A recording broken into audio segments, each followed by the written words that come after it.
Bismillahirrahmanirrahim. Assalamualaikum warahmatullahi wabarakatuh. Alhamdulillahirabbil alamin wassalatu wassalamu ala asyrafil anbiya'i wal mursalin wa ala alihi wa sahbihi ajma'in. Allahumma salli ala sayyidina Muhammad.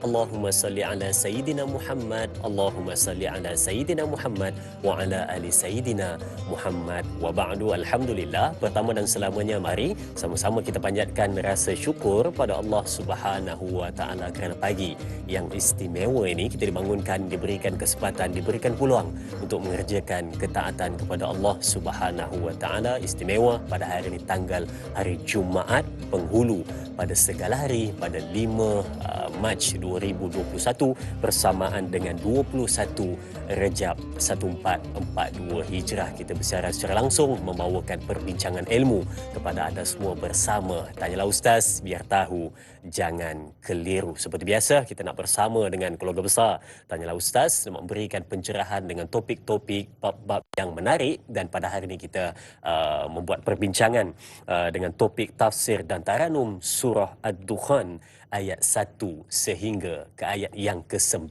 Bagaimana kupasan dan perbincangan tafsirannya, sebentar lagi kita akan bersama dengan bintang ilmuwan yang kita bawakan kepada anda semua. Baik, sebelum itu mari sama-sama kita saksikan seperti biasa status terkini kes COVID-19 di Malaysia setakat jam 5 petang semalam dari Kementerian Kesihatan Malaysia. Mari sama-sama kita saksikan di skrin anda. Kalau kita dapat lihat kes baharu semalam mencatatkan 2063 kes, 2054 kes tempatan dan 9 kes import, dan kes sembuh baharu mencatatkan 2922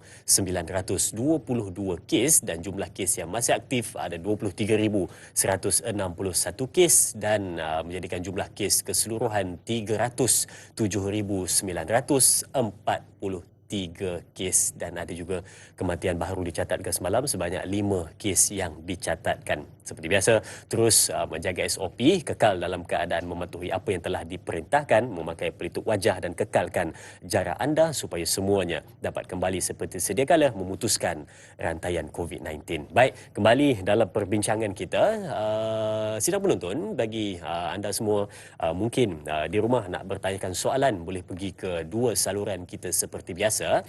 Untuk buat panggilan boleh pergi ke 1-800-88-1677 atau nak terus ke Facebook rasmi Tanyalah Ustaz di Tanyalah Ustaz TV3. Di situ ada buat secara langsung bagi keluarga besar Tanyalah Ustaz yang mungkin tidak berkesempatan melihat di kaca TV di rumah, boleh melihat di mana anda berada menggunakan peranti anda. Tetapi satu benda yang penting, jangan lupa untuk tekan butang suka dan kongsi untuk sama-sama sebarkan kebaikan. Baik, siapa bintang ilmuwan yang bakal menghuraikan ataupun merungkai tafsiran dan juga membacakan ayat suci Al-Quran surah Ad-Dukhan ayat 1 sehingga ke ayat 9? Kita bersama dengan Al-Fadil Ustaz Zarifi Muhammad. Apa khabar Ustaz? Alhamdulillah, apa khabar Dr. Apa Azrin? khabar? Baik, Alhamdulillah Ustaz. Lama Ceria tak dan bertemu. bersemangat pagi ni. Alhamdulillah, makin segak. Alhamdulillah, makin segak, makin sihat saya. Alhamdulillah, syukur Moga Alhamdulillah. Ustaz pun macam itu juga, makin sihat, makin segak, dan Amin, ya Allah. terus bersemangat memberi motivasi kepada penonton-penonton semua. Baik, dan Ustaz, mari sama-sama kita pendengarkan dulu kepada sidang penonton surah Ad-Dukhan ayat 1 sehingga ke ayat 9. Silakan Ustaz. Bismillahirrahmanirrahim. Assalamualaikum warahmatullahi wabarakatuh. Sahabat saya Dr. Azrin dan para penonton yang dirahmati dan dikasihi sekalian. Seperti yang dimukaddimahkan oleh saudara Dr. Azrin, pagi ini kita sama-sama nak membuka hari baharu kita, Sayyidul Ayyam, penghulu segala hari-hari ini, dengan kita membaca, menghayati dan kita mentadabbur surah Ad-Dukhan ayat 1 hingga ayat nombor 9. Dan saya jemput sahabat-sahabat yang ada mushaf Al-Quran ataupun dalam telefon bimbit ada apps Al-Quran, perisian Al-Quran. Mari kita sama-sama baca sama-sama surah Ad-Dukhan ayat 1 hingga ayat 9 insya-Allah. Bismillahirrahmanirrahim. Hamim. والكتاب المبين إنا أنزلناه في ليلة مباركة إنا كنا منذرين فيها يفرق كل أمر حكيم أمرا من عندنا إنا كنا مرسلين رحمة من ربك إنه هو السميع العليم رب السماوات والأرض وما بينهما إن كنتم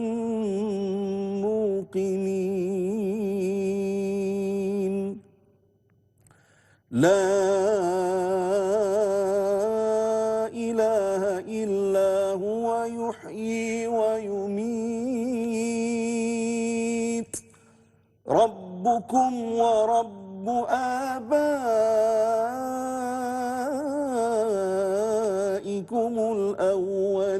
الأولين بل هم في شك يلعبون. Sadaqallahul Azim. Mafhumnya Hamim. Demi kitab Al-Quran yang jelas, sesungguhnya kami menurunkan ia pada malam yang diberkati, sesungguhnya kamilah yang memberi peringatan. Pada malam itu dijelaskan segala urusan yang penuh hikmah, iaitu urusan daripada sisi kami, sesungguhnya kamilah yang mengutuskan rasul-rasul. Sebagai rahmat daripada Tuhanmu, sesungguhnya dia maha mendengar lagi maha mengetahui. Tuhan yang memelihara langit dan bumi dan apa yang ada di antara kedua-duanya, jika kamu orang-orang yang meyakini tidak ada Tuhan selain dia. Dia yang menghidupkan dan dia yang mematikan. Dialah Tuhanmu dan Tuhan nenek moyangmu dahulu. Tetapi mereka dalam keraguan, mereka bermain-main. Sadaqallahul Azim. Jadi, Dai Azrin, ini permulaan dan juga terjemahan setiap ayat yang kita bacakan tadi, surah Ad-Dukhan ayat 1 hingga ayat 9. Wallahu a'lam. Baik, terima kasih Ustaz. Surah Ad-Dukhan yang membawa makna mungkin boleh diterjemahkan tentang kabus, kabut dan juga asap tebal, ataupun boleh kita rungkaikan sebentar lagi. Dan ini adalah surah Makkiyah, surah yang ke-44, mengandungi 59 ayat seperti yang disarankan Al-Fadhil Ustaz sebentar tadi. Mari sama-sama kepada sahabat-sahabat semua, mungkin kita di rumah ataupun berada di mana-mana, pastikan kita mendengar pada pagi ini, pastikan ada dua benda, buku nota dan juga mushaf Al-Quran. Sama-sama kita rujuk pada pagi ini supaya dapat memudahkan ataupun melancarkan program kita supaya dapat diambil dengan sehabis baik ayat 1 sehingga ke ayat 9. Dan sidang penonton dan juga Ustaz, mungkin di awal Ustaz boleh rungkaikan sedikit kekeliruan. Mungkin ada penonton-penonton yang terfikir adakah ada kesinambungan ataupun sama di antara surah Ad-Dukhan ataupun kabus ini dengan peristiwa akhir zaman yang disebut sebagai kabus tebal yang muncul. Sedikit Ustaz. Okey, Dai Azrin, ini satu soalan yang sangat baik. Hadirin dirahmati Allah, surah Ad-Dukhan merupakan surah Makkiyah. Bila sebut surah Makkiyah, maksudnya surah ini diturunkan kepada baginda Rasulullah sallallahu alaihi wasallam ketika Nabi berada di Makkah sebelum hijrah. Dan Ad-Dukhan yang dimaksudkan di dalam ayat ini yang bermaksud kabut ataupun asap tebal. Ya, ada juga kalau kita nak lebih memahaminya pada hari ini mungkin seperti jerbu, tetapi lebih teruk lagi dalam konteks ayat ini. Yang dimaksudkan Ad-Dukhan di dalam ayat ini merupakan satu peristiwa yang telah pun berlaku ketika zaman Rasulullah sallallahu alaihi wasallam, iaitu pada tahun ke-7 selepas kenabian.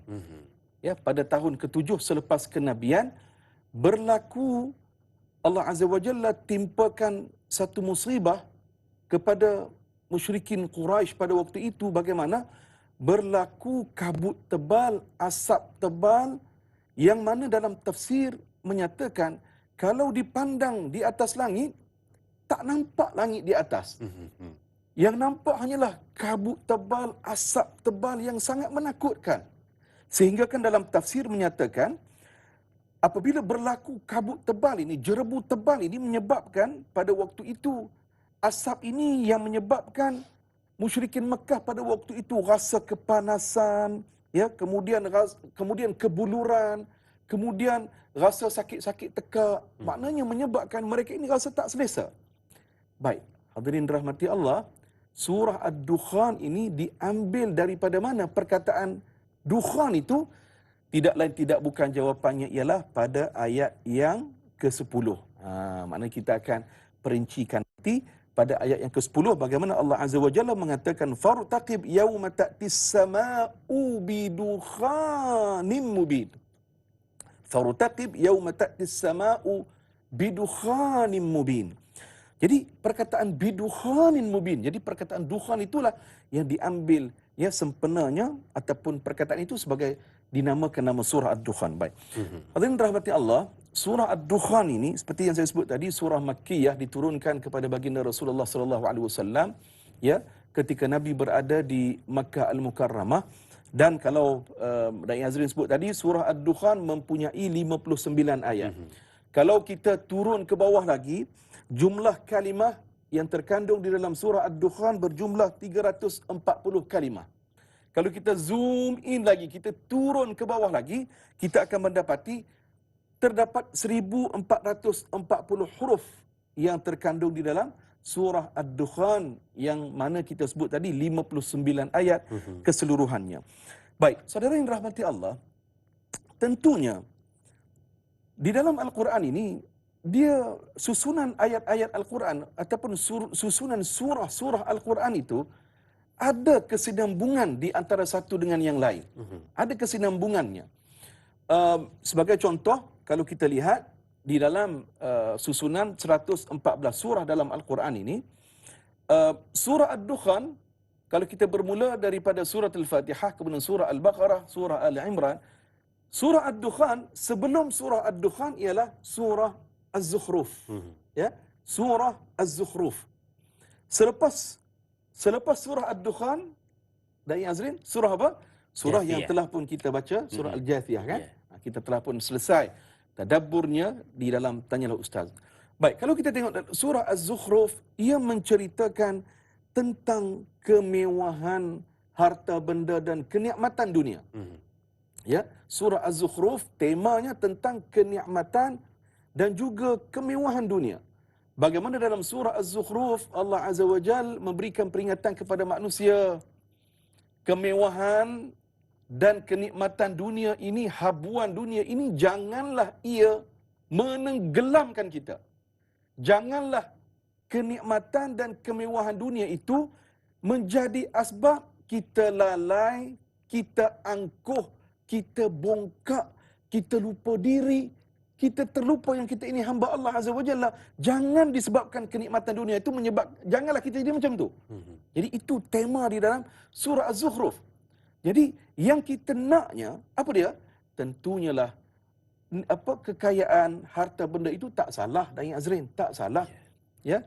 Kerana itu Amru bin Al-As, saya teringat dalam satu kisah ketika mana baginda Rasulullah memilih beliau untuk menyertai batalion tentera Islam.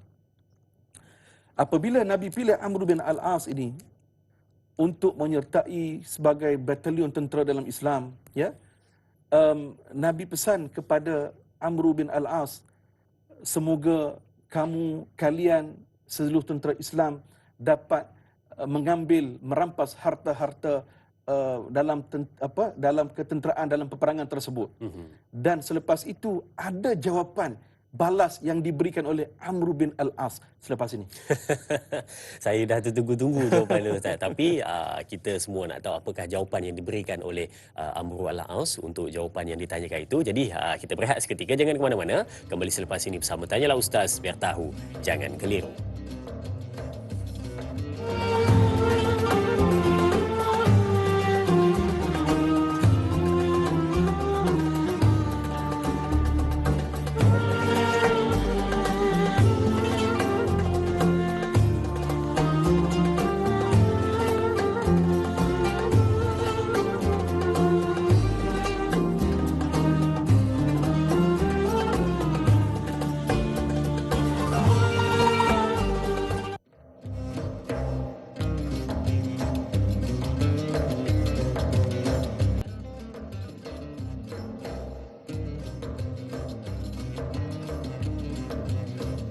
Baik, terima kasih. Kita bertemu kembali untuk merungkai perbincangan kita berkenaan dengan tafsir dan taranum surah Ad-Dukhan ayat 1 sehingga ayat 9. Pada pagi ini kita bawakan kepada semua penonton. Semoga semuanya beroleh manfaat dan dapat bukan setakat kita membaca tetapi memahami dan mengetahui apakah isi yang tersurat dan isi yang tersirat. Baik, berkenaan dengan soalan tadi Ustaz, yang berkenaan dengan seorang sahabat bernama Amru Al-As, kalau saya tak silap tadi Ustaz ceritakan ada persoalan yang ditanyakan, maka jawapannya itu kita nak nantikan. Silakan Ustaz.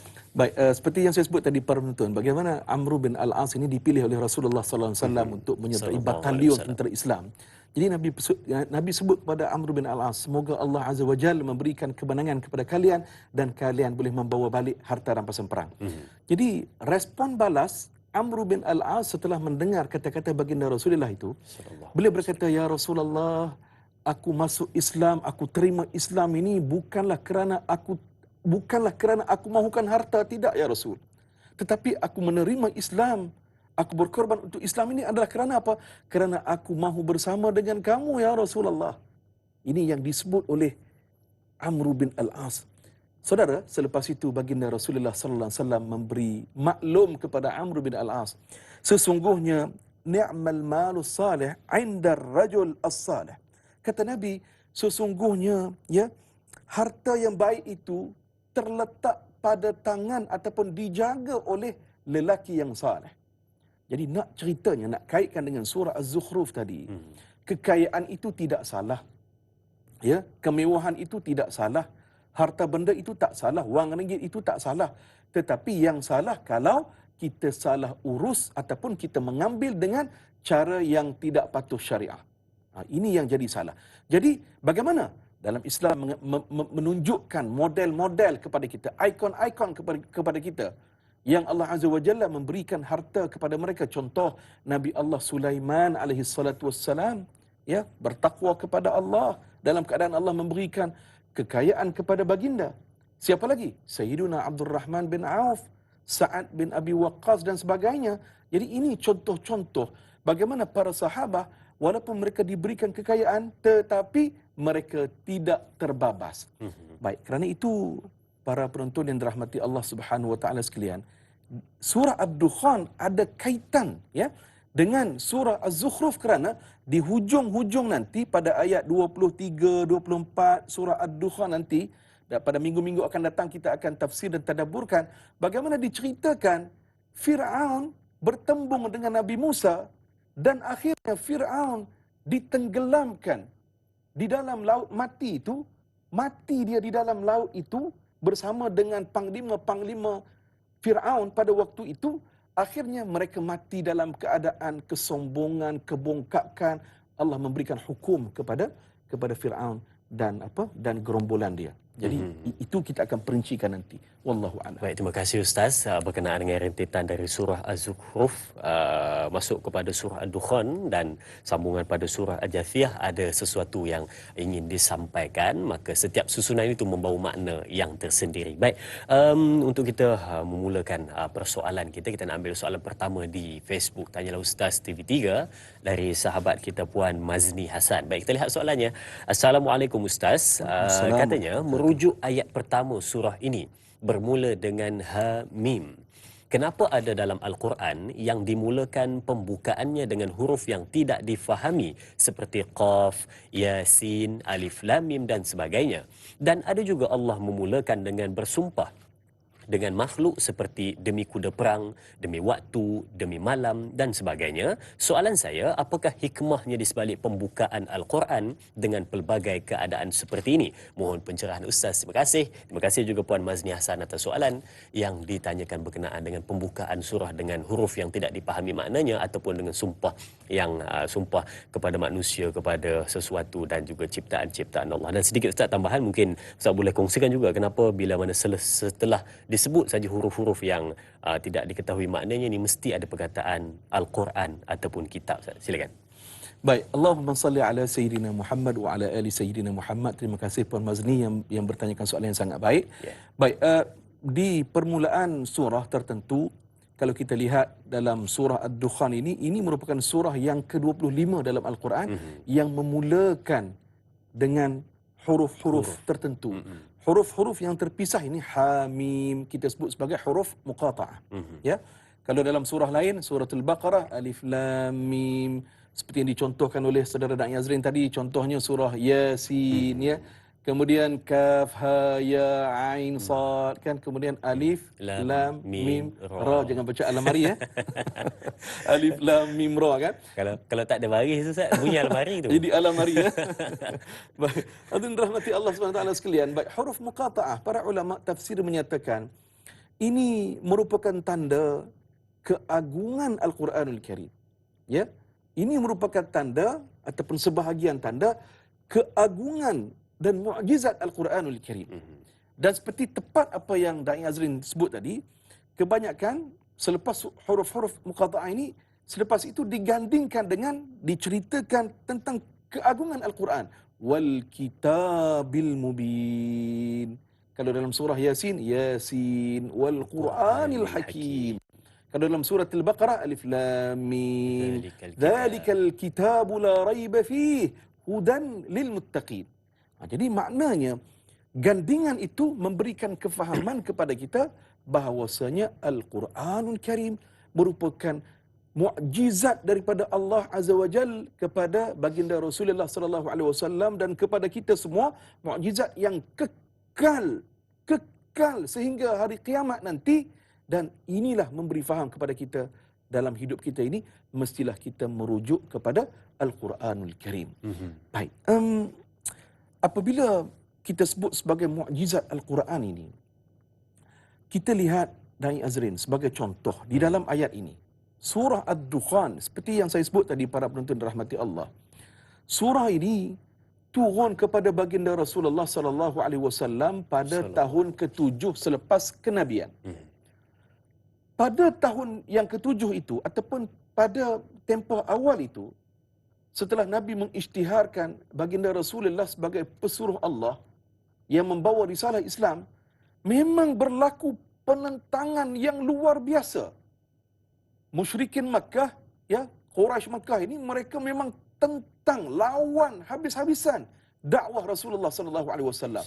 Mereka buat macam-macam untuk mengancam nyawa Rasulullah sallallahu alaihi wasallam supaya Nabi mengendurkan usaha dakwah. Itu target mereka. Jadi hadirin yang dirahmati Allah Subhanahu wa taala sekalian, baginda Rasulullah sallallahu alaihi wasallam merupakan seorang murabbi, ya. Selain seorang pemimpin, pembawa wahyu, Nabi juga, ya, seorang insan yang memberi peringatan dan membawa watak guru, watak murabbi. Ada kalanya, ya, dan banyak sisinya Nabi berdakwah secara santun, ya, berdakwah dengan akhlak secara lemah lembut dan sebagainya. Tetapi mereka ni tak dengar juga. Kita kata apa, ya, keras kepala, Ketegak. tu dia keluar dah. Ketegak, bahasa orang utara, kan. Ketegak, tak dengar juga.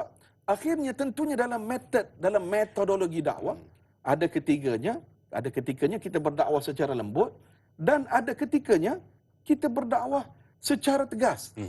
Jadi apabila sudah masuk tahun yang ke-7, mereka mengancam betul-betul Nabi dan para sahabat dan sekalian pengikut Nabi sallallahu alaihi wasallam. Akhirnya para penonton rahmati Allah, dalam tafsir sebagai contoh, dalam tafsir Al-Azhar sebagai contoh, dinyatakan bagaimana Abdullah bin Mas'ud melaporkan baginda Rasulullah sallallahu alaihi wasallam berdoa kepada Allah supaya Allah Azza wa Jalla menimpakan satu ujian yang berat kepada kaum Quraisy ini untuk menyedarkan mereka. Dan Nabi minta kepada Allah Azza wa Jalla supaya ditimpakan kemarau panjang sama seperti yang telah berlaku pada zaman Nabi Yusuf alaihi salatu wassalam ketika di Mesir. Maknanya itu doa baginda Rasulullah sallallahu alaihi wasallam supaya diberikan peringatan kepada kaum musyrikin Quraisy ini, musyrikin Mekah ini, supaya mereka beringat bila kena azab itu, barulah mereka beringat. Itu harapan baginda Rasulullah sallallahu alaihi wasallam, dan maha benar bagaimana doa baginda Rasulullah dimakbulkan Allah Azza wa Jalla, dan maka turunlah Dukhan yang kita bacakan di dalam ayat ini, asap tebal menyebabkan rasa tak selesa, menyebabkan kepanasan yang amat sangat, kebuluran, sakit tekak dan sebagainya. Para penonton yang dirahmati Allah Subhanahu Wa Taala sekalian, bila jadi begitu, dah jadi tak selesa ni kan, ya, tak tengok langit tak nampak apa, nampak asap sahaja. Jadi hadirin dirahmati Allah, kumpulan musyrikin Mekah, ya, mereka berbincang sesama mereka. Akhirnya mereka kata, kita kena surrender ni. Kita mesti pergi jumpa Muhammad dan kita minta kepada Muhammad supaya dia minta kepada Tuhannya untuk mengangkat azab ini. Dan kita tipu-tipulah berjanji untuk ikut Nabi. Tengok perangai depan ni. Perangai mereka ini. Jadi pada waktu itu dihantarnya Abu Sufyan pada waktu itu, ya. Bagaimana beliau merupakan dia merupakan pemimpin Quraisy pada waktu itu. Akhirnya dia bertemu Rasulullah dan dia kata perkataan yang sama. Wahai Rasulullah, wahai Muhammad, tolonglah berdoa kepada Tuhanmu supaya diangkat azab ini, dan kami janji kami akan ikut agamamu dan kami akan ikut Tuhan kamu. Jadi itu yang disebutkan oleh ketua mereka, mewakili musyrikin Mekah. Jadi hadirin yang dirahmati Allah Subhanahu Wa Taala sekalian, maka baginda Rasulullah sallallahu alaihi wasallam pun berdoa kepada Allah Subhanahu Wa Taala. Nabi berdoa kepada Allah, apa doanya? Ayat nombor 12 di dalam surah Ad-Dukhan. Rabbana kshif 'annal 'adzab. Rabbana kshif 'annal 'adzab. Inna mu'minun. Maksudnya, ya Tuhan kami, lenyapkanlah azab itu daripada kami, sesungguhnya kami akan beriman. Ini doa yang dititipkan, ya, oleh mereka tadi. Jadi hadirin rahmati Allah, baginda Nabi sallallahu alaihi wasallam pun berdoa kepada Allah Azza wa Jalla. Akhirnya Allah mengangkat, ya, azab tersebut, hilang jerebu tersebut, hilang asap tebal tersebut. Tapi dan Azrin, setelah diangkat, ya, kita sebut sebagai azab tersebut, musibah tersebut, Tuhan tersebut diangkat, hilang, ada sesuatu yang berlaku sebenarnya kepada musyrikin Mekah.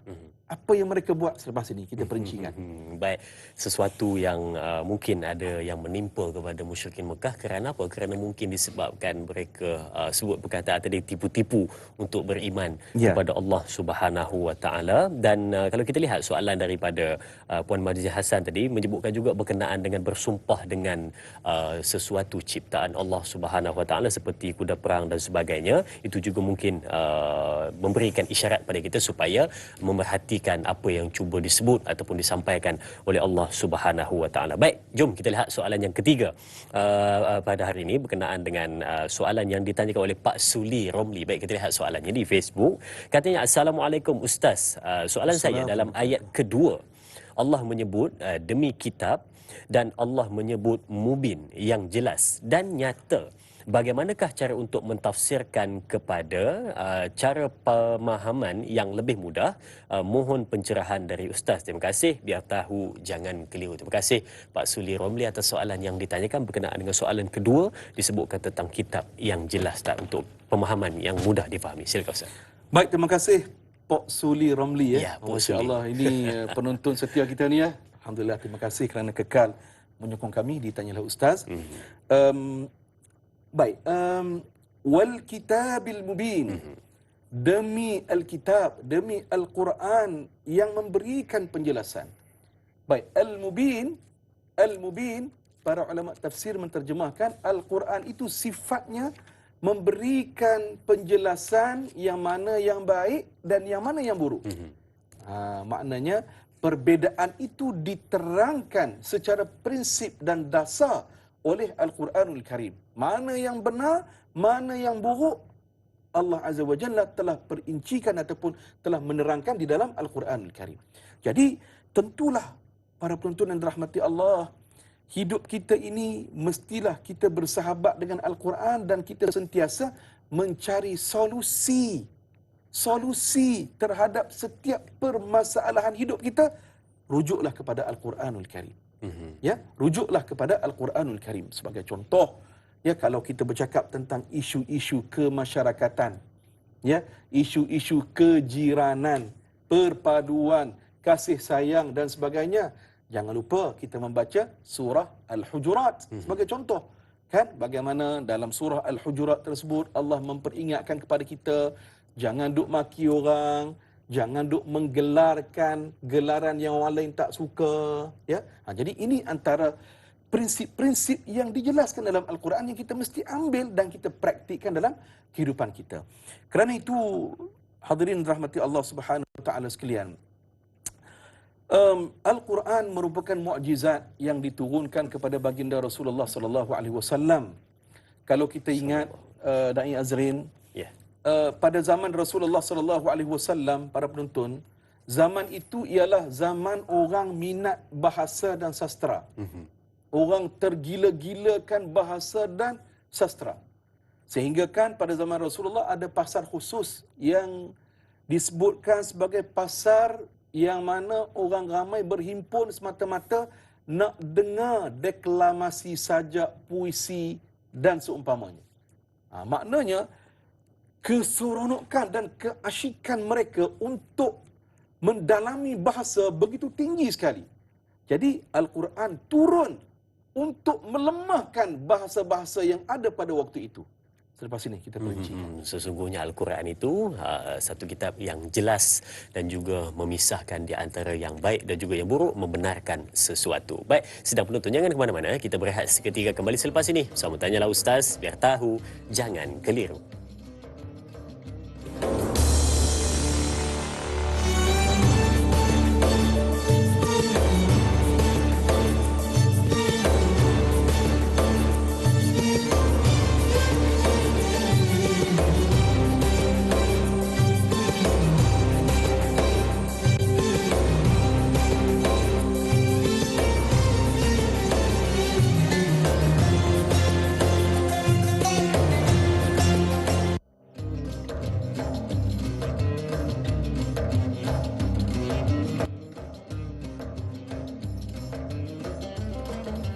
Alhamdulillah, terima kasih dan terima kasih diucapkan kepada semua penonton keluarga besar Tanyalah Ustaz yang masih setia walaupun pada pagi ini banyak urusan yang kita nak lakukan, tetapi meluangkan masa 2 jam bermula dari 6.30 pagi sehingga 8.30 pagi di hadapan Kecil TV menyaksikan Tanyalah Ustaz, biar tahu jangan keliru. Yang lebih istimewa, sahabat-sahabat kita mungkin ada yang selain dari Malaysia, yang ada di Singapura, Brunei dan juga di Indonesia yang menyaksikan kita pada pagi ini. Assalamualaikum dan salam sejahtera diucapkan kepada semua. Semoga semuanya beroleh manfaat atas perbincangan kita pada hari ini. InsyaAllah teruskan menonton dan menyokong Tanyalah Ustaz, biar tahu jangan keliru. Baik, kita lihat mungkin Ustaz tadi ada sedikit nak ditambah berkenaan dengan persoalan ataupun berkenaan dengan ayat yang kedua berkenaan dengan demi kitab Al-Quran yang jelas. Tetapi sebelum tu Ustaz, mungkin Ustaz boleh masukkan tambahan itu di dalam soalan yang seterusnya ini. Baik, sama-sama kita lihat soalan seterusnya di Facebook Tanyalah Ustaz dari sahabat kita,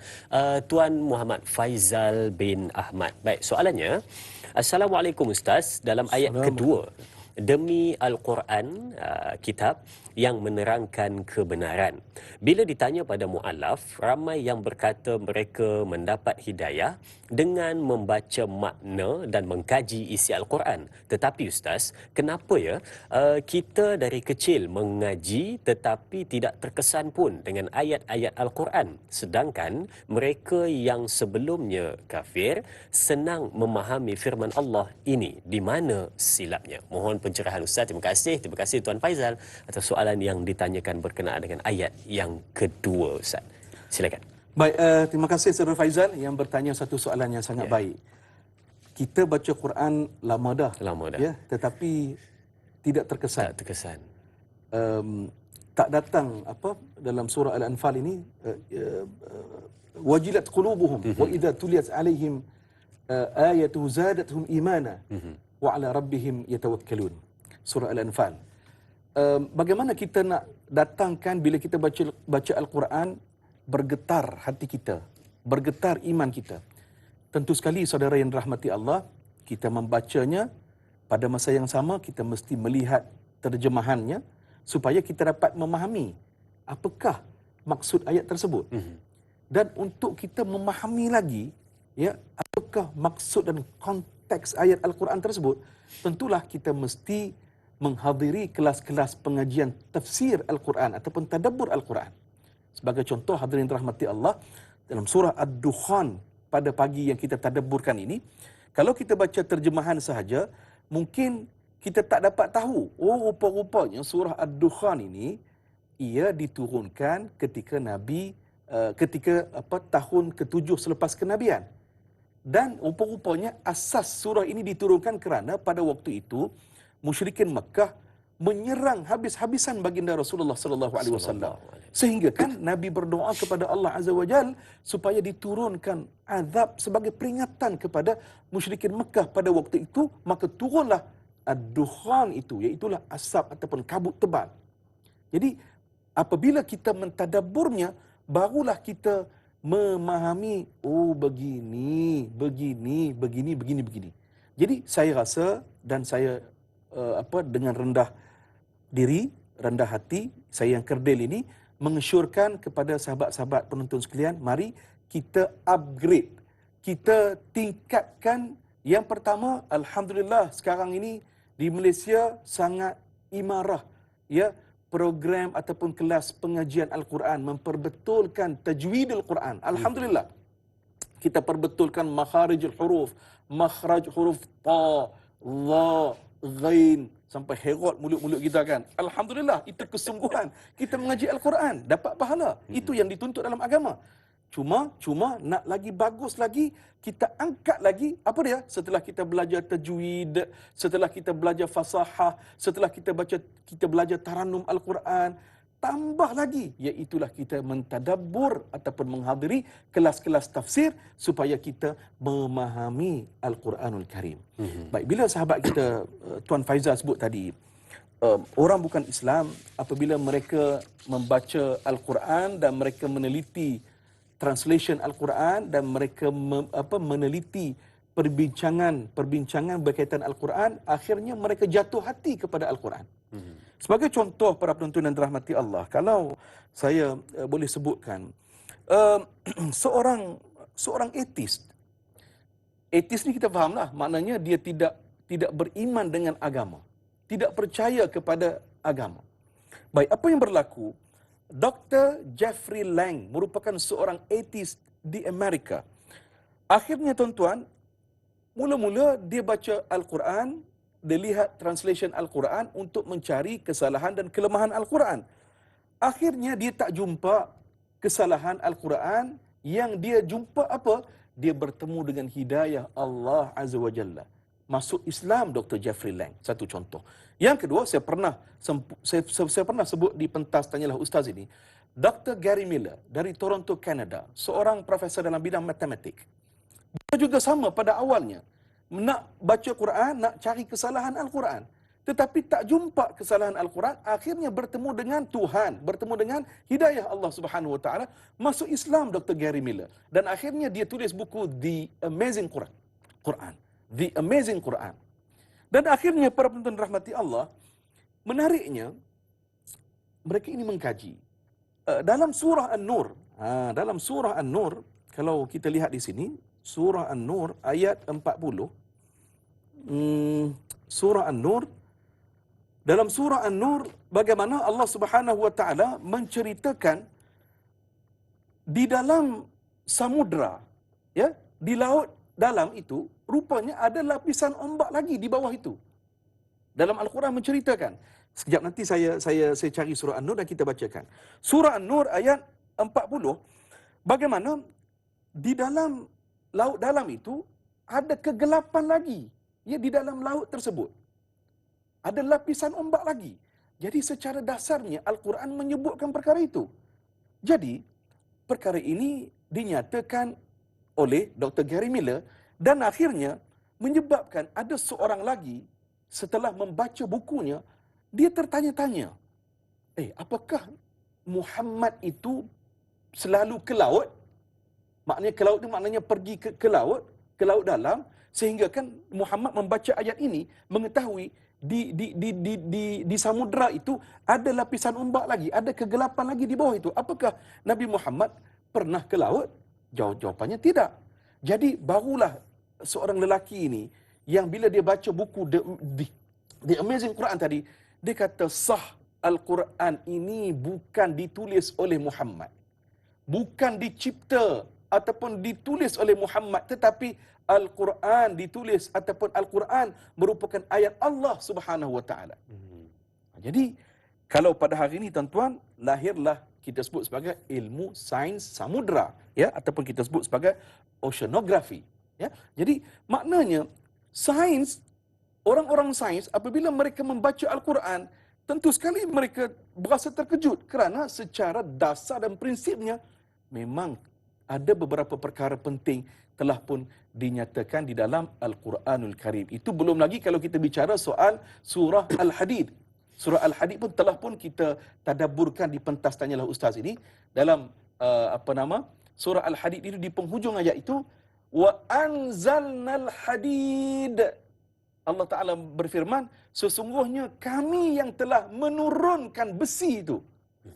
Telah pun kita mudzakarahkan di pentas Tanyalah Ustaz ini, rupa-rupanya betul, ya, dibuktikan dengan kajian sains. Maknanya Al-Quran itu maha benar. Saya nak kaitkan yang di awal tadi, bagaimana mukjizat Al-Quran, mukjizatnya ialah, salah satunya ialah dari aspek bahasa. Dan seperti yang saya sebut tadi, pada zaman baginda Rasulullah, masyarakat ketika itu memang minat bahasa dan minat sastra. Kalau hari ini orang kita minat apa? Minat sukan. Muzik, Ya. IG kan, TikTok. Kan? Jadi pada zaman itu orang minat sastra. Jadi Al-Quran datang untuk melumpuhkan. Tak boleh nak menandingi, tak boleh nak challenge bahasa Al-Quranul Karim. Yang terakhirnya, Dai Azrin, saya teringat bagaimana surah palsu yang pernah dicipta oleh Musailimatul Kazzab ataupun Musailamatul Kazzab, yang dia ni mengaku dia nabi palsu. Dia pun nak reka juga surah-surah ayat-ayat, kononnya nak menandingi Al-Quran lah. Apa yang dia cuba buat? Surah gajah.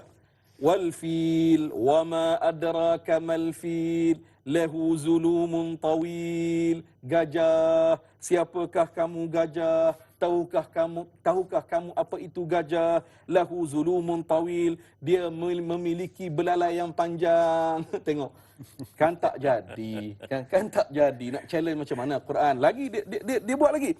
Ya wabaru innama anta iradun wa sadarun wasairuka hafru naqrun.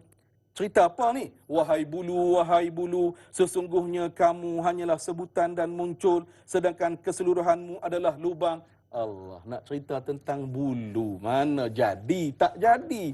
Surah ataupun ayat yang direka cipta oleh Musailimatul Kadzab. Tak boleh sama sekali nak menandingi Al-Quran kerana Al-Quran dipelihara oleh Allah Azza wa Jalla. Wallahu a'lam. Itu kehebatan dan juga disebutkan tadi jawapan tentang kenapa ada di antara kita yang membaca Al-Quran tetapi tidak dapat dalam hati itu tidak sampai mengetuk pintu hati dan memberikan impak kepada diri kita, tetapi sebenarnya mungkin ada kesilapan di situ kerana kita kurang untuk memahami maknanya, hanya sekadar baca dan mengaji tetapi tidak mengambil maknanya untuk disematkan di dalam hati. Dan sidang penonton dan Ustaz, bila mana kita rujuk kembali, kita lihat di dalam Al-Quranul Karim terdapat 114 surah dan sudah pastinya nama-nama surah yang dimuatkan dalam 114 tersebut pastinya ada sesuatu yang penting cuba disampaikan. Dan kalau dapat diperhatikan pada surah yang ke-92,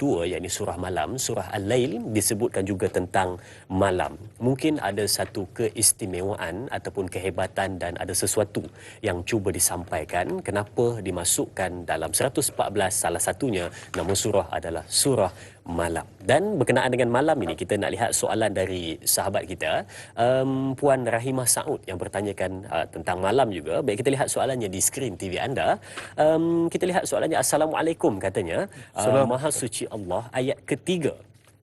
Ustaz, katanya, adakah semua ayat Al-Quran diturunkan pada waktu malam? Minta Ustaz bincangkan kehebatan waktu malam bagi kehidupan insan.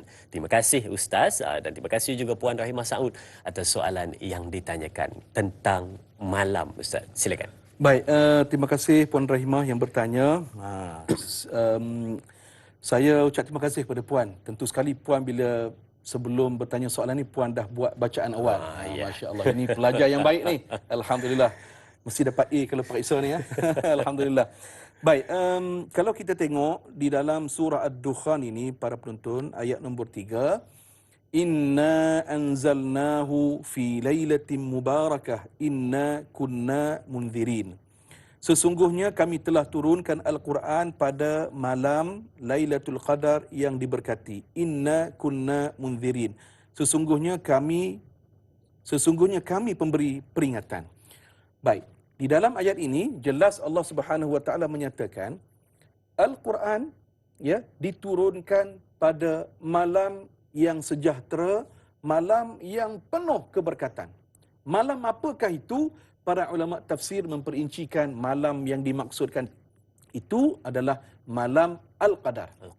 Malam Lailatul Qadar. Ya, maknanya malam Lailatul Qadar ini bila?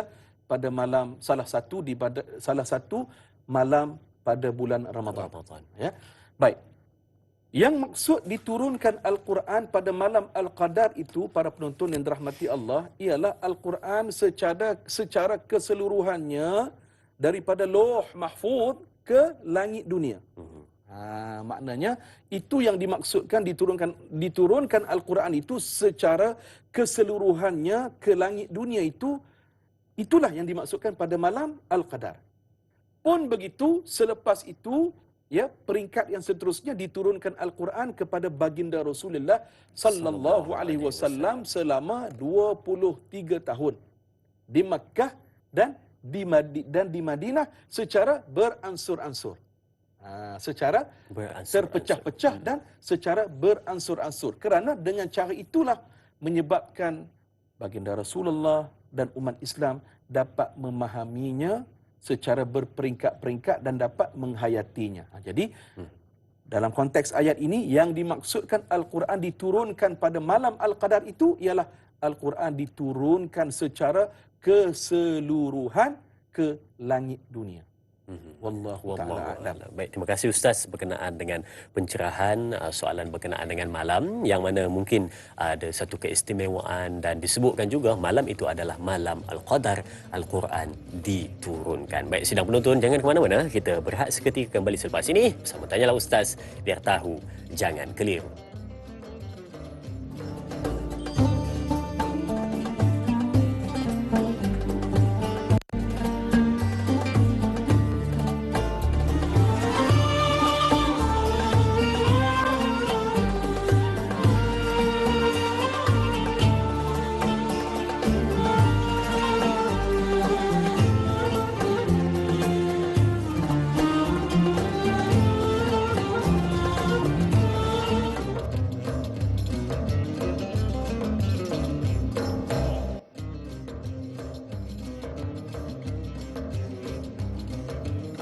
Subhanallah, terima kasih kepada penonton semua yang masih setia. Kita bertemu kembali untuk sama-sama meneruskan perbincangan. Kalau tadi soalan dari sahabat kita Puan Rahimah Saud bertanyakan soalan Al-Quran diturunkan pada waktu malam dan apakah keistimewaan pada malam, dan istimewanya malam yang disebutkan adalah malam Al-Qadar. Baik, dan kita nak terus perbincangan kita. Kita nak lihat soalan di Facebook Tanyalah Ustaz dari sahabat kita Sahziatul Sidik. Baik, kita lihat soalannya. Ada dua soalan. Katanya, Assalamualaikum, ayat keempat. Baik, Allah menjelaskan Al-Quran yang mengandungi hikmah serta tetap berlaku, tidak berubah ataupun bertukar. Soalan saya, apakah hak-hak Al-Quran yang mesti dipenuhi bagi seluruh umat Islam, umat Nabi Muhammad SAW agar ianya menjadi panduan hidup beragama? Dan soalan yang kedua, apakah perbezaan di antara at-tadzakur dan juga al-i'tibar? Bagaimana untuk mengambil pelajaran dan peringatan dari Al-Quran agar ianya dapat dipasakkan ketakwaan dalam diri? Terima kasih kepada sahabat kita Sahziatul Sidik atas soalan yang ditanyakan, dan silakan Ustaz untuk pencerahannya. Soalan pertama dahulu berkenaan dengan hak-hak Al-Quran yang mesti dipenuhi. Silakan. Baik, Allahumma salli ala Sayyidina Muhammad wa ala ali Sayyidina Muhammad. Terima kasih sahabat kita yang bertanya. Baik, hak-hak Al-Quran yang mesti kita penuhi ataupun yang mesti kita tunaikan. Yang pertama dalam Al-Quran, kalau kita lihat Allah Azza wa Jal memperingatkan kepada kita, wa idza quri'al Quran fastami'u lah. Apabila dibacakan Al-Quran, maka berikan perhatian. Dengar, ya, fastami'u lahu wa ansitu la'allakum turhamun. Maknanya apabila dibacakan Al-Quran, maka kamu kena senyap dan kamu kena dengar. Fastami'u lah. Dengar dan senyap. Maknanya beri perhatian. Dan orang yang memberikan perhatian dengan mendengar itu, mereka akan mendapat rahmat di sisi Allah Subhanahu Wa Taala. Baik, cuba kita bawa ayat ini dalam kehidupan kita. Bagaimana respon kita kepada ayat Al-Quran? Bila kita mendengar orang membaca Al-Quran, apakah kita mendengar secara sepintas lalu, seperti angin lalu sahaja, dengan tanpa kita memberikan fokus dan tanpa kita memberikan minat? Kalau orang minat kepada sesuatu ni, contohlah kan kita dengar lagu dalam radio, kan? Wih, sedap lah lagu ni kan? Bagi naik volume. Naik volume. Okey, satu. Yang kedua, lepas habis tu, mesti kita ulang balik di YouTube kan? Betul. Cari balik. Siapa nama penyanyi dia, kumpulan mana ni? Apa kita dengar semula, ulang-ulang dan ulang. Itu maksudnya respon kita sebab kita minat kepada lagu tersebut. Nah, sekarang ini, bagaimana pula respon kita kepada Al-Quran? Jadi, bagaimana kita nak bawa semangat minat lagu tadi ni kepada lebih-lebih lagi lah kepada minat Al-Quran? Okay, jadi, para penonton, apa yang kita perlu perbetulkan selepas ini, apabila kita mendengar ayat suci Al-Quran Karim, ya, kita berikan perhatian. Bahkan para ulama dan Azrin, ada yang memperincikan apabila membacakan ayat ini, mereka mengatakan bukan setakat kena dengar, seluruh anggota ini juga kena fokus. Masya Allah. Itu maknanya kita kata adab kita dengan Al-Quran Karim. Satu. Yang kedua, para penonton yang dirahmati Allah Subhanahu Wa Taala sekalian, tentunya saya kaitkan terus dengan soalan yang berikutnya. Apabila kita membaca Al-Quran, yang dikehendaki kepada kita iaitulah kita tadakkur dan kita tadabbur. Tadakkur ini bermaksud kita mengambil peringatan, dan peringatan itulah kita jadikan panduan untuk masa hadapan. Kalau tadabbur, para penonton dirahmati Allah, tadabbur kalau kita tengok pandangan yang diberikan oleh Syekh Muhammad Amin Asy-Shinqiti dalam kitabnya Adwa'ul Bayan fi Idah Al-Quran bil Quran. Beliau telah menyatakan tadabbur ni, para penonton, bila sebut tadabbur ada 5 perkara. Ada 5 perkara yang kita mesti buat. Yang pertama, membaca Quran. Orang yang tadabbur Al-Quran, mereka membaca Al-Quran. Yang kedua, mereka memahami ayat yang mereka baca dengan mereka melihat kepada translation ataupun terjemahan Al-Quran. 2. Yang ketiga, mereka mengetahui ataupun mentadabbur ayat itu, melihat apakah isi kandungan ayat-ayat tersebut dan mereka memahaminya. 3. Dan yang keempat, refleksi. Mengambil ayat Al-Quran tersebut, memahaminya dan refleksikan dalam kehidupan seharian. Dan yang terakhir, kata Asy-Shinqiti, iaitulah orang yang mentadabbur Al-Quran, mereka beramal dengan Al-Quran. Kalau Al-Quran kata berdosa mengumpat, mencaci orang, maka dia rasa takut sungguh-sungguh dan dia stop. Cuba sebaik mungkin untuk hentikan, ya, suka mengatur orang ataupun mulut leza tadi.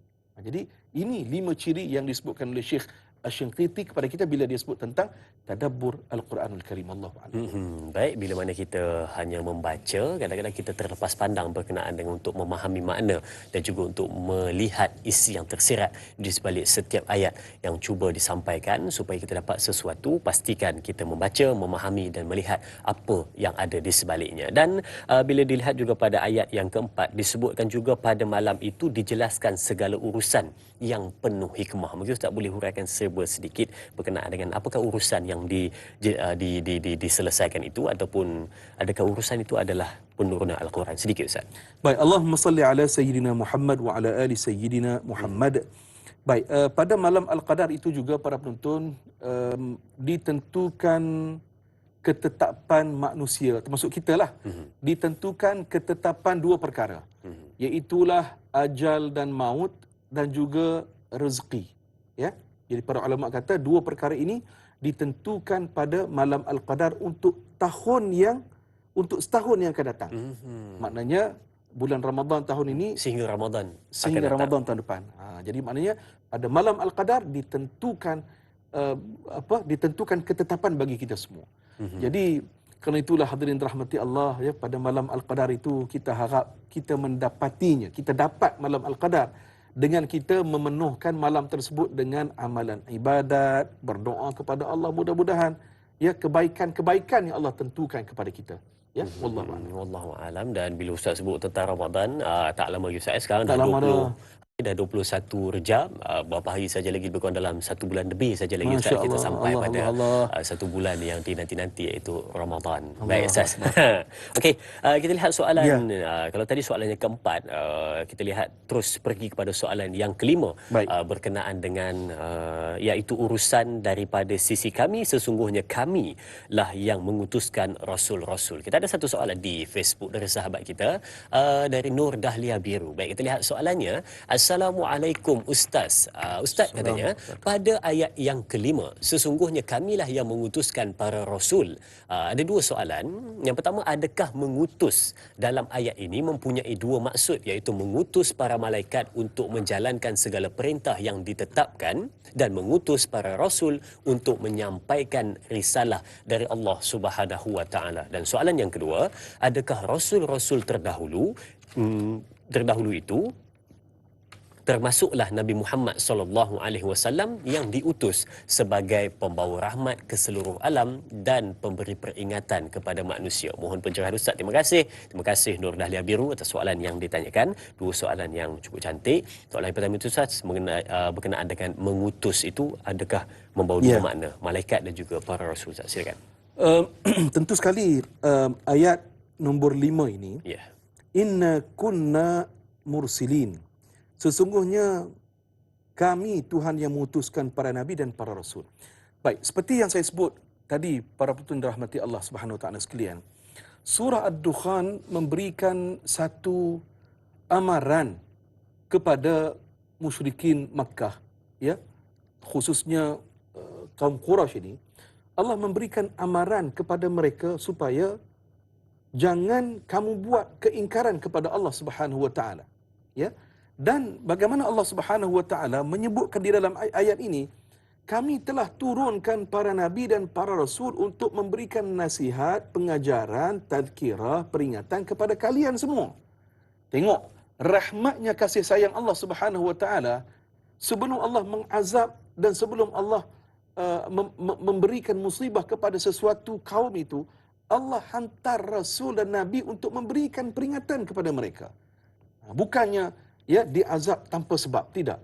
Maknanya dihantar, diberikan utusan ataupun rasul dan para nabi untuk memberikan peringatan kepada mereka. Peringatan demi peringatan, peringatan demi peringatan diberikan kepada mereka. Kerana itu saudara yang dirahmati Allah, kalau kita tengok ayat, bagaimana konteks ayat Allah Azza wa Jalla dalam surah Ad-Dukhan, contoh ayat nombor 3 tadi kan, inna anzalnahu fi lailatin mubarakah inna kunna munzirin. Sesungguhnya kami telah turunkan Al-Quran itu pada malam yang penuh barakah, malam Al-Qadar. Inna kunna munzirin. Sesungguhnya kamilah yang memberikan peringatan. Dalam ayat ini, para penonton, temanya ataupun konteksnya ialah kepada musyrikin Makkah, golongan Quraisy yang menentang Rasulullah. Jadi ayat ini menceritakan malam Al-Qadar itu dalam nada yang tegas dan keras. Beringat sikit, kami inilah yang akan menghantar peringatan kepada kamu semua.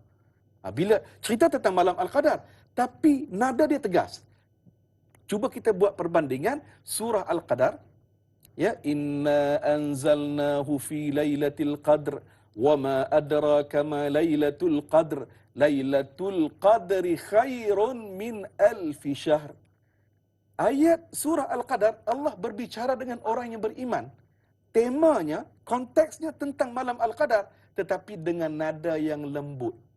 Nada yang memujuk kita dengan Allah Azza wa Jalla mengatakan malam Al-Qadar itu, sesiapa yang beribadah pada malam tersebut, membangunkan malam dengan ibadat, seperti dia beribadat melampaui 1000 bulan. Tengok method ataupun cara Allah berbicara dalam dua konteks ayat ini.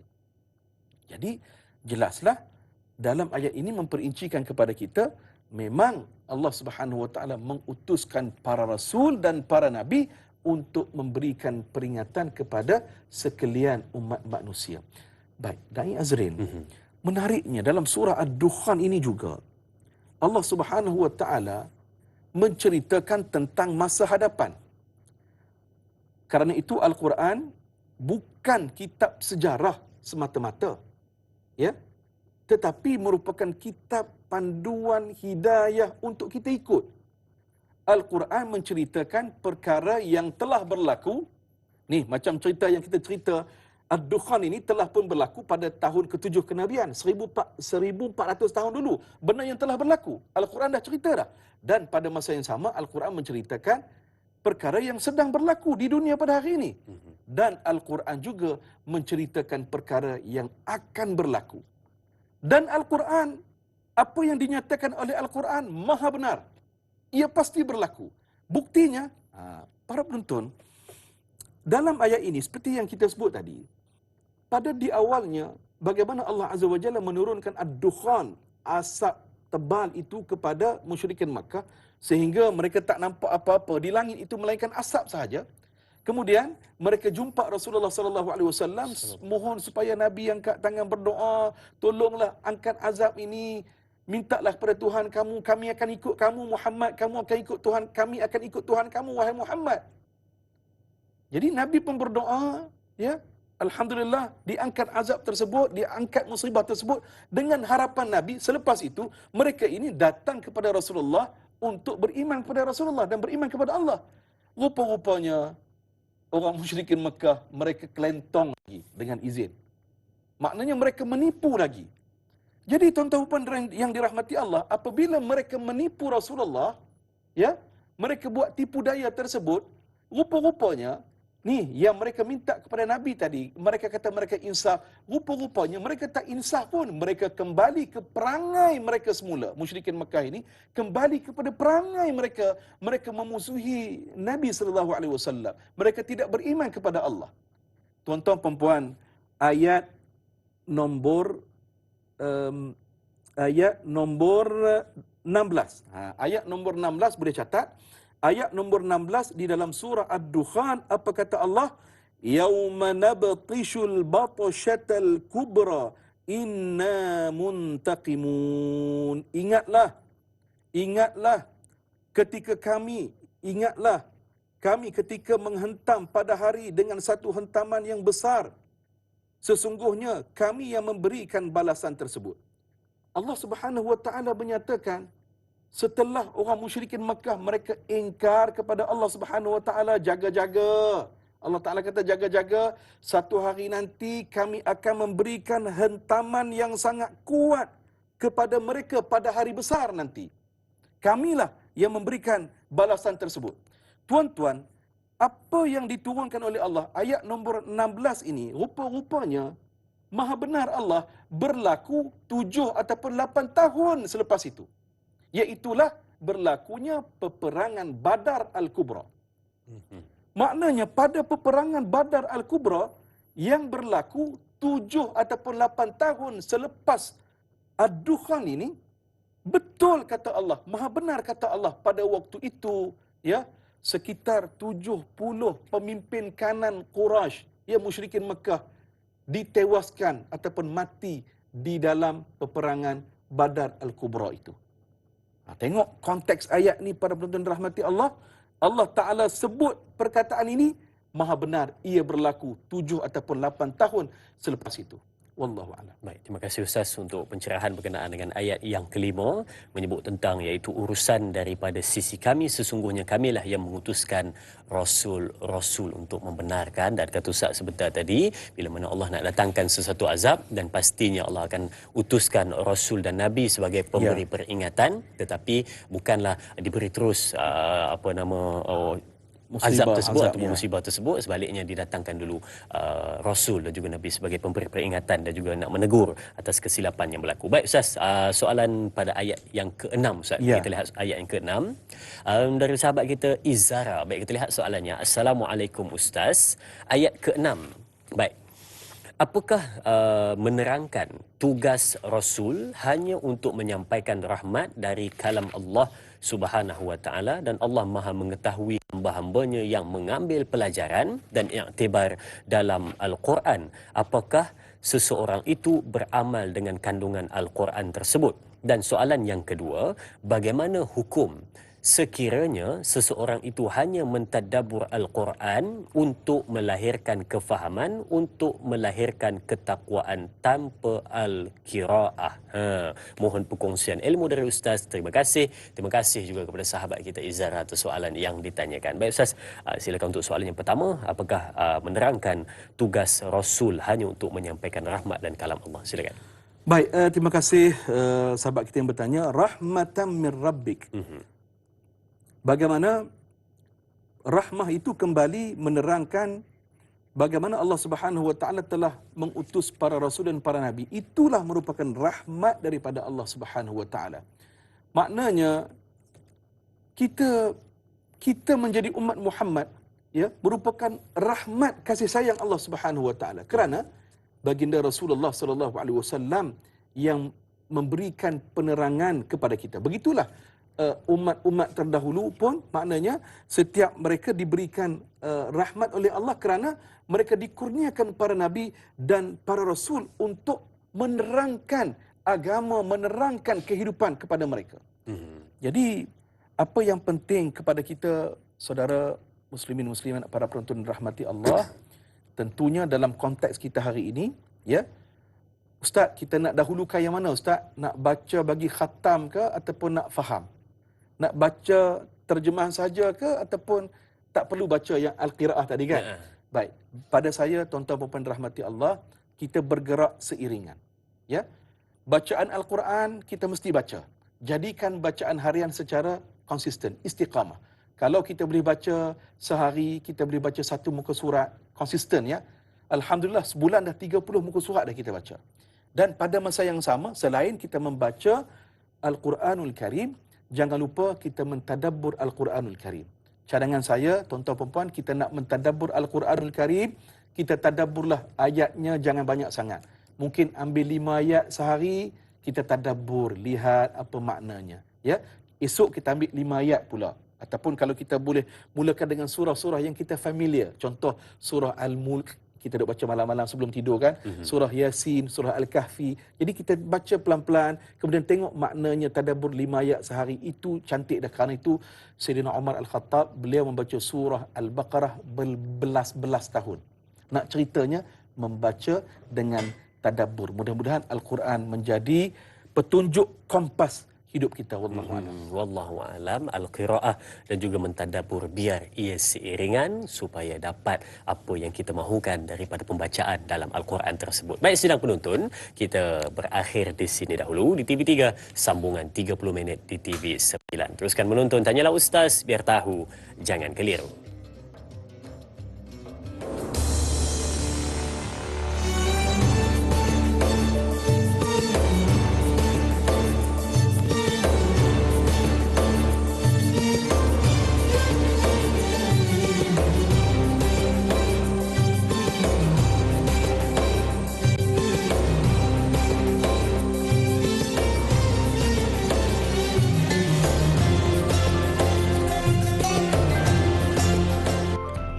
Bismillahirrahmanirrahim.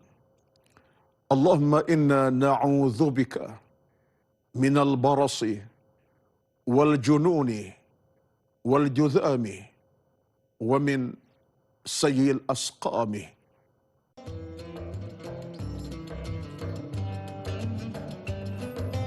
Alhamdulillah, terima kasih diucapkan kepada semua penonton. Kita kembali bersua untuk sambungan 30 minit di TV9 dan pastinya anda menantikan sambungan untuk surah Ad-Dukhan, tafsiran pada ayat yang ke-7 8 dan ayat ke-9. Ayat 1 sehingga ke ayat 6 kita dah huraikan seketika tadi dan sambungannya sebentar lagi kita akan bawakan kepada anda. Dan pastinya ada nota-nota penting yang anda catat pada hari ini supaya dapat dijadikan sebagai panduan dalam kehidupan kita, dan yang paling penting kongsi dengan sahabat-sahabat kita. Baik, kita nak membuka untuk soalan pada ayat yang ke-7. Mari kita lihat di Facebook, Tanyalah Ustaz, dari sahabat kita Tuan Romli Ali. Baik, kita lihat soalannya. Assalamualaikum Ustaz. Soalan saya, dalam ayat ke-7 Allah menyatakan dialah yang memelihara langit dan bumi dan apa yang ada di antara keduanya bagi orang yang meyakini. Dan adakah ianya bermaksud setelah Al-Quran dan Rasulnya diturunkan masih ada lagi manusia yang memilih untuk membuat keputusan sendiri tentang kehidupan tanpa berpegang kepada kebenaran ayat-ayat Al-Quran dan hadis yang dibawa oleh Nabi Muhammad SAW? Mohon pencerahan Ustaz. Terima kasih. Terima kasih juga Tuan Romli Ali atas soalan yang ditanyakan. Dan benar ataupun tidak, masih lagi ada orang yang tak nak mengikuti Al-Quran dan hadis yang dibawa oleh Nabi Muhammad SAW? Silakan Ustaz. Terima kasih Tuan Romli yang bertanyakan soalan yang sangat baik. Tentunya ayat ini, ayat nombor 7, Rabbis samawati wal ardi wa ma bainahuma in kuntum muqinin. Tuhan Rabbis samawati wal ardi, Tuhan langit dan bumi dan apa yang ada di antara kedua-duanya, yang jika kamu adalah orang yang meyakininya. Baik, ayat ini memberikan satu kefahaman kepada kita.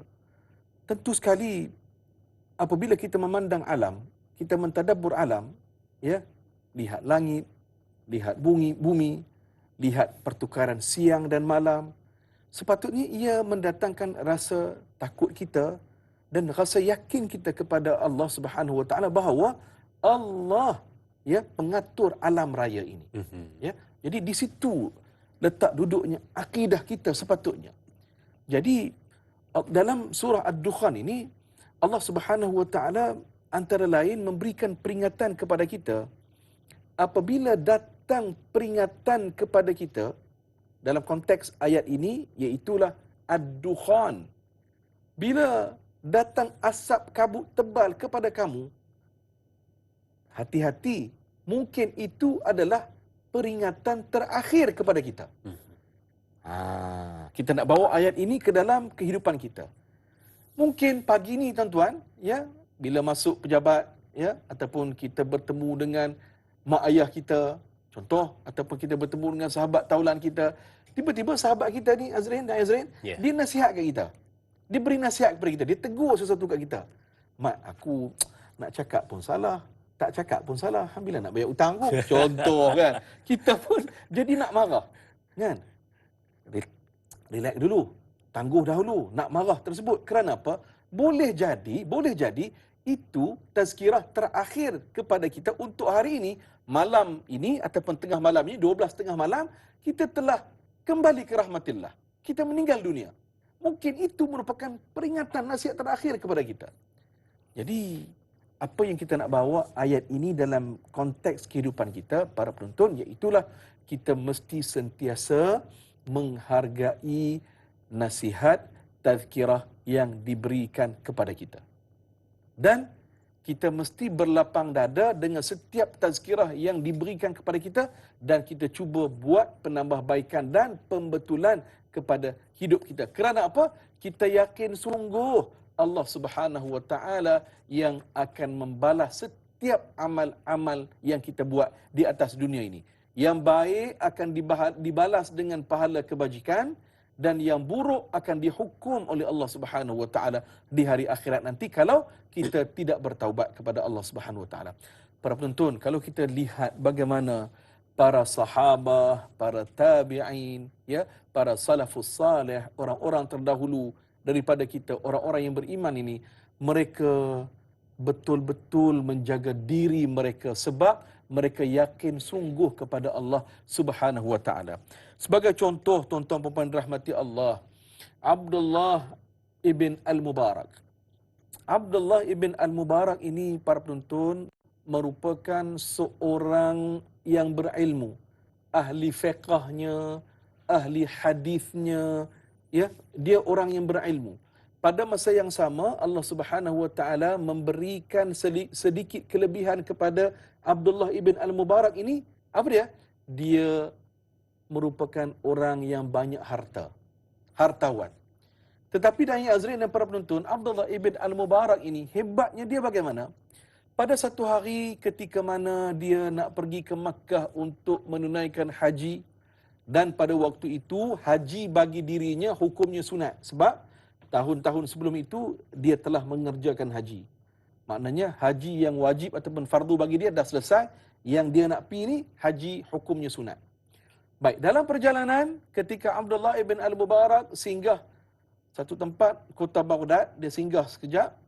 Apa yang berlaku diceritakan dalam riwayat para penonton rahmati Allah.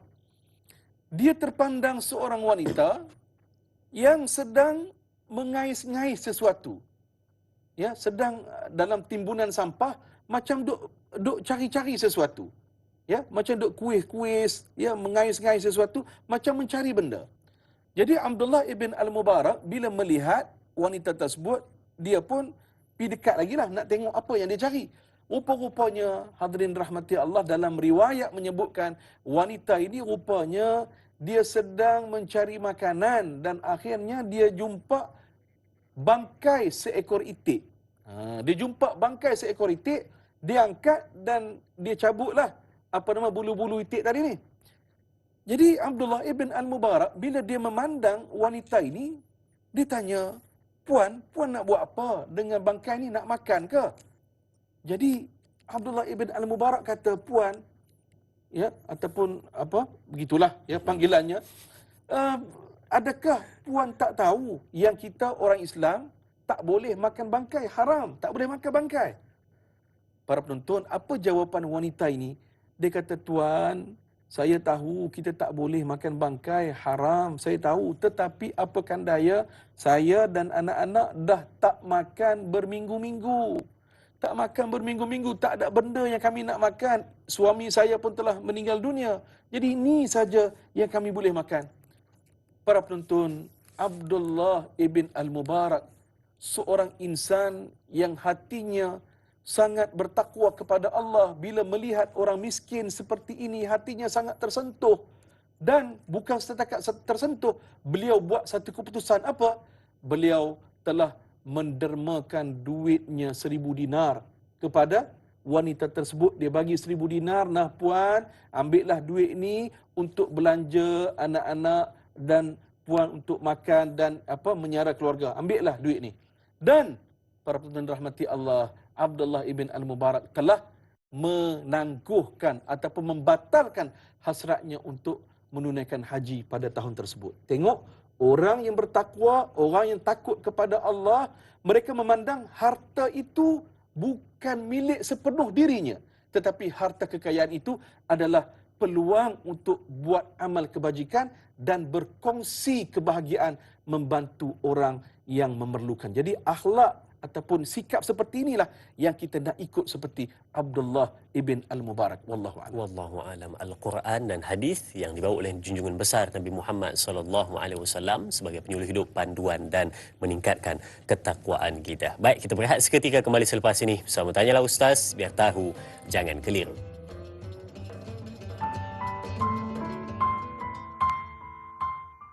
Bismillahirrahmanirrahim. Allahumma inni a'udzu bika minal baras wal junun wal judham wa min sayil asqam.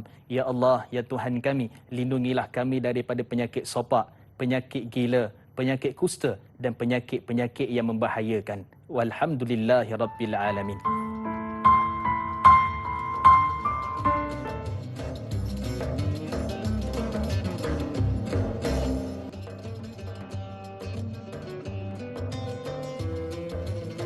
Baik, bertemu kembali untuk meneruskan perbincangan dan persoalan berkenaan dengan ayat yang ketujuh, Tuhan yang memelihara langit dan bumi dan apa yang ada di antara keduanya jika kamu orang-orang yang meyakini. Sebentar tadi dah diuraikan kepada penonton-penonton supaya kita mengambil peduli tentang apa yang disampaikan, diuraikan, ditafsirkan kepada kita semua. Semoga kita catat notanya dan sebarkan kepada semua sahabat-sahabat kita. Semoga semuanya beroleh manfaat. Baik, untuk ayat yang ke-8 kita akan terus pada hari ini, ayat 1 sehingga ayat ke-9, dan seterusnya perbincangan ayat yang ke-8.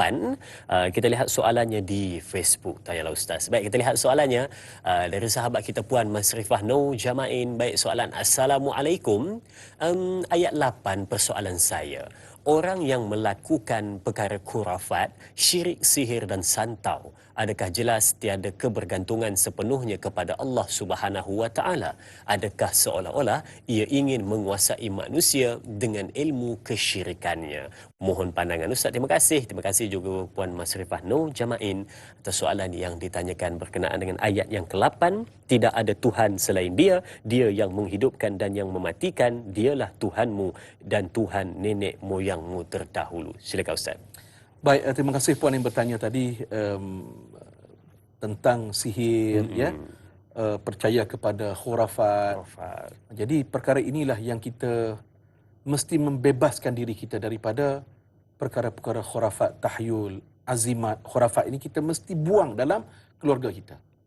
Kerana apa, tuan-tuan puan rahmati Allah? Dalam sebuah riwayat daripada Imam Ahmad dan daripada Al-Hakim dan Imam Ahmad, bagaimana Abu Hurairah telah menyatakan sabda Rasulullah sallallahu alaihi wasallam, mafhumnya barang siapa yang bertemu tukang tilik ataupun tukang sihir, kemudian dia mempercayainya, mempercayai apa yang disebut oleh tukang tilik dan tukang sihir itu, Nabi sallallahu alaihi wasallam menyatakan dia telah mengkufurkan apa yang telah dibawa oleh Rasulullah sallallahu alaihi wasallam. Jadi ini dinyatakan riwayat daripada Abu Hurairah radhiyallahu anhu. Jadi saudara yang dirahmati Allah Subhanahu wa taala sekalian, dalam Al-Quran jelas Allah menyatakan kepada kita, contohnya dalam surah Luqman, ya, ya bunayya la tusyrik billah inna syirka la zulmun azim. Bagaimana kalau kita tengok dalam ayat ini, Luqman Al-Hakim memberikan nasihat kepada anak-andanya, ya bunayya la tusyrik billah, ya bunayya la tusyrik billah, wahai anak anda, janganlah kamu mensyirikkan Allah. Sebab syirik itu merupakan satu dosa dan kezaliman yang sangat besar kepada Tuhanmu. Jadi ini kefahaman yang kita mesti bawa dalam konteks diri kita dan konteks keluarga kita. Saudara yang rahmati Allah, termasuk diri saya, kita ni amalan tak banyak, ya, termasuk diri saya, amalan kita tak banyak, ya. Jadi kalaulah kita menambah dosa dengan dosa-dosa yang besar sebegitu, ya Allah, kita tak tahu bagaimana nasib kita di hari akhirat nanti. Jadi pendek kata, tuan-tuan puan rahmati Allah, perkara ini yang kita mesti jaga dalam kehidupan kita. Wallahu a'lam. Wallahu a'lam. Itu yang kita takut dan khawatir bila mana kita terjerumus ataupun kita terniat ataupun kita terlibat dengan perkara khurafat, syirik dan juga perkara-perkara yang menduakan Allah Subhanahu wa taala.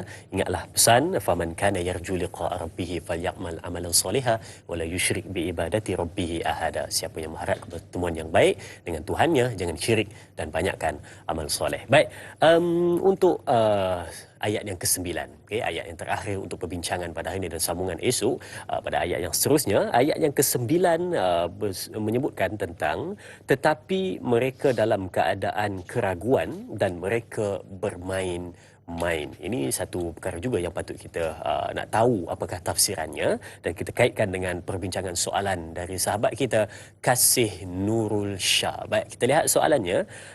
Assalamualaikum Ustaz dan Da'i. Dalam ayat 9 Ad-Dukhan ada menyatakan makna ayat tersebut, tetapi mereka dalam keraguan dan mereka bermain-main. Apakah maksud sebenarnya keraguan dan bermain-main itu, Ustaz? Mohon penjelasan dari Ustaz agar kami benar-benar faham akan maksud yang sebenar. Terima kasih. Terima kasih juga kepada Puan Kasih Nurul Shah. Silakan Ustaz untuk kepahaman sebenar. Apakah ragu-ragu dan main-main itu, Ustaz? Silakan. Puan Kasih Nurul Shah tadi, ya? Kasih Nurul Shah. Terima kasih Puan. Bertanya satu soalan yang sangat baik. Baik, ayat nombor 9 ini kata para alim ulama, ya, khususnya ulama tafsir. Ini menyimpulkan sikap orang-orang musyrikin Makkah ataupun golongan Quraisy pada zaman Rasulullah sallallahu alaihi wasallam. Sallallahu alaihi wasallam. Mereka sudahlah tidak percayakan kepada Allah Subhanahu wa taala dan mereka mendustakan Allah, mendustakan baginda Rasulullah sallallahu alaihi wasallam, dan dalam konteks ayat ini diturunkan, mereka ini perangainya suka main-main. Main-main itu bagaimana?